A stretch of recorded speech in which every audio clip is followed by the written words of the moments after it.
افما نحن بمیتین، کیا پس نہیں اب ہم مرنے والے، الا موتتنا الاولی، سوائے پہلا ہمارا مرنا یا پہلی ہماری موت، وما نحن بمعذبین، اور نہ ہی ہم عذاب کیے جانے والے ہیں۔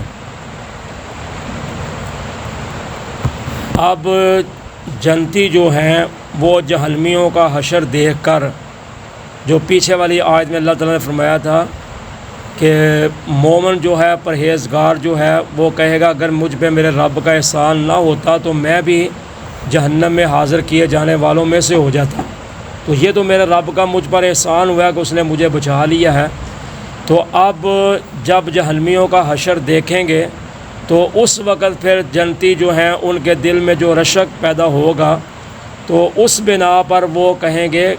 افما نحن بمیتین، کیا پس اب ہم نہیں مرنے والے، یعنی وہ کہیں گے اب ہم مرنے والے نہیں ہیں، ابھی ہم موت نہیں آئے گی، ہاں سوائے اس موت کے جو پہلے آ چکی ہے،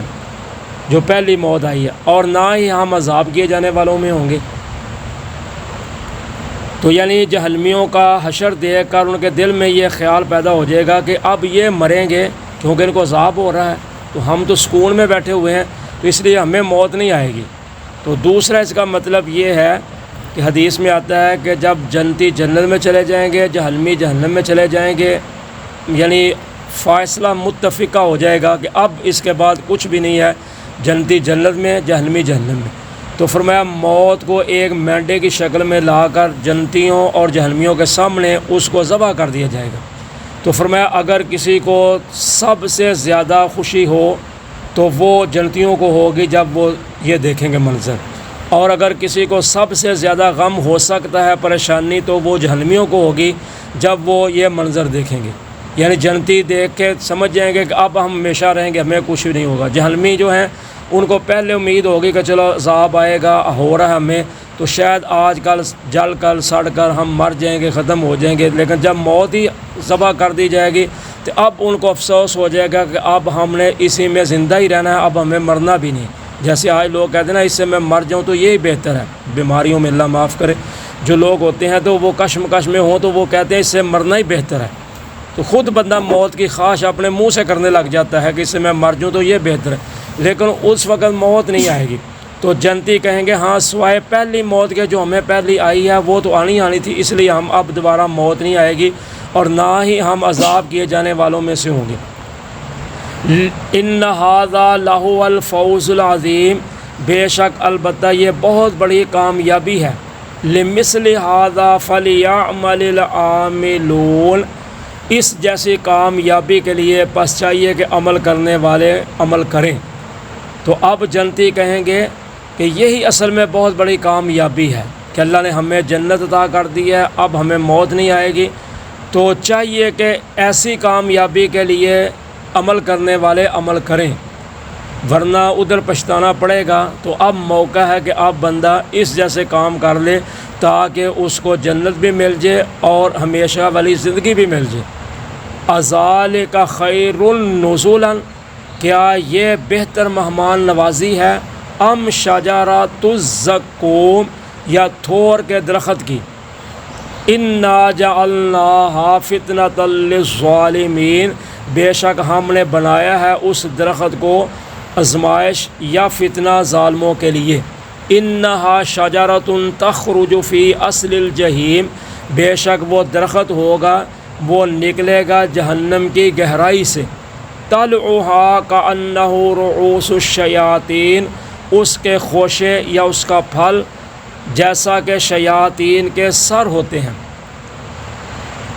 اب اللہ تعالیٰ فرماتے ہیں اذالک خیر نزولا، کیا یہ مہمان نوازی بہتر ہے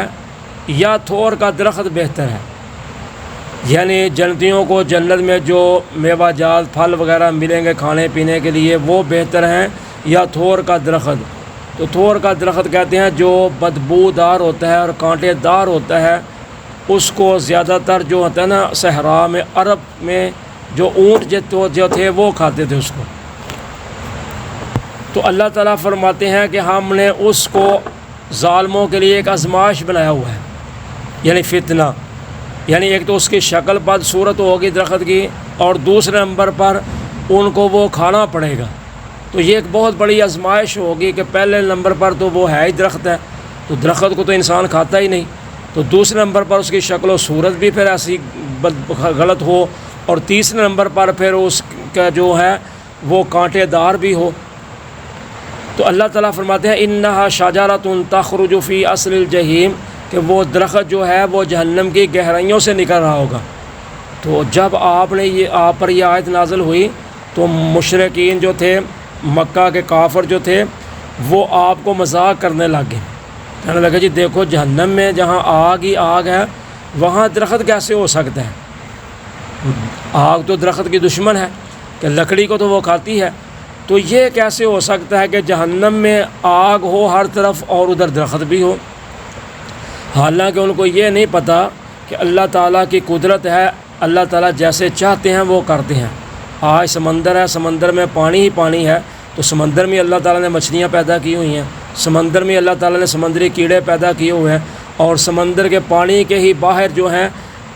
کناروں پہ اللہ تعالیٰ نے درخت اگا دیے ہوتے ہیں۔ ہمارے جو کئی مکان آتے ہیں ایسے پرانے، ان میں بورڈ کا درخت جو ہوتا ہے، پیپل جس کو بھی کہتے ہیں، وہ نکلا ہوتا ہے،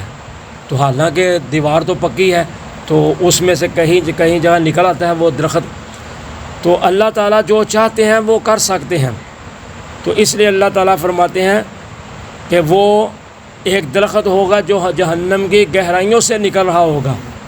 طلعھا، اس کے جو خوشے ہوں گے، یعنی اس کا جو پھل ہوگا، کأنہ رؤوس الشیاطین، وہ ایسے ہوگا جیسے شیاطین کے سر ہوتے ہیں۔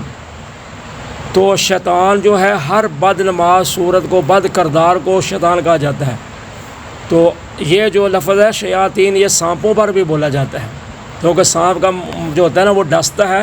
تو جو بھی چیز دینے والی، تکلیف دینے والی ہوتی ہے اس کو شیطان کہتے ہیں۔ جیسے کوئی ہمیں تکلیف دے تو ہم کہتے ہیں یہ شیطان ہے، شیطانوں والا اس نے کام کیا۔ تو اسی طرح سانپ جب کسی کو ڈستا ہے تو اس کو لوگ شیطان کو سانپ کو شیطان کہتے ہیں۔ تو اللہ تعالیٰ فرماتے ہیں اس کے جو خوشے ہوں گے وہ ایسے ہوں گے جیسے شیطانوں کے سر ہوتے ہیں۔ تو شیطان جو ہوتے ہیں وہ جنوں میں بھی ہوتے ہیں اور انسانوں میں بھی ہوتے ہیں، اور سانپوں کو بھی شیطان کہا جاتا ہے۔ جیسے آج ہم کسی کو اچھا دیکھ کر کہتے ہیں یہ عورت یا ایسے ہے جیسے پری ہے، حالانکہ پری ہم نے نہ دیکھی آج تک، تو نہ وہ پری ہوتی ہے۔ اسی طرح کئی لوگ ہوتے ہیں جو ان کی شکل و صورت دیکھ کر لوگ کہتے ہیں یہ جیسے چڑیل ہے، یعنی یہ بہت بری ہے، حالانکہ چڑیل بھی کسی نے نہیں دیکھی ہوتی۔ تو یہ جیسے ہمارے محاورے میں ایک چیز ہوتی ہے، اچھی چیز کو ہم اچھی چیز کے ساتھ تشبیہ دے دیتے ہیں، اور بری چیز کو ہم بری چیز کے ساتھ تشبیہ دے دیتے ہیں۔ اسی طرح اللہ تعالیٰ بھی فرماتے ہیں کہ وہ جہنم میں جو درخت تھور کا ہوگا اس کے خوشے ایسے ہوں گے جیسے سانپوں کے سر ہوتے ہیں۔ تو ہن سانپ کی سری جو ہو، سانپ کا سر جو ہو، تو اس کو تو دیکھ کر انسان ڈرے گا، کوئی بھی انسان نہیں پسند کرے گا کہ اس شکل جیسی چیز کو کھائے۔ پہلے نمبر پر تو ویسے ہی ڈرے گا، تو دوسرے نمبر پر اس کو کھانی بھی پڑ جائے تو پھر کتنی ناگوار گزرے گی۔ تو اللہ تعالیٰ فرماتے ہیں جہنمیوں کا جو کھانا ہوگا وہ تھور کا درخت ہوگا جس کو جہنمی لوگ کھائیں گے۔ تو اس لیے اللہ تعالیٰ جو چاہیں وہ کر سکتے ہیں، اللہ تعالیٰ کی قدرت ہے کہ اللہ تعالیٰ پانی میں سے بھی چیزیں پیدا کر سکتے ہیں اور آگ میں سے بھی اللہ تعالیٰ چیزیں پیدا کر سکتے ہیں۔ تو یہ ہے اللہ تعالیٰ جو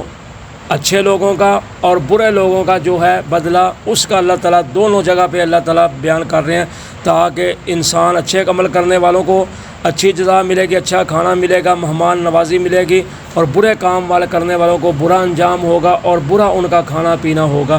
جزاکم اللہ خیرہ۔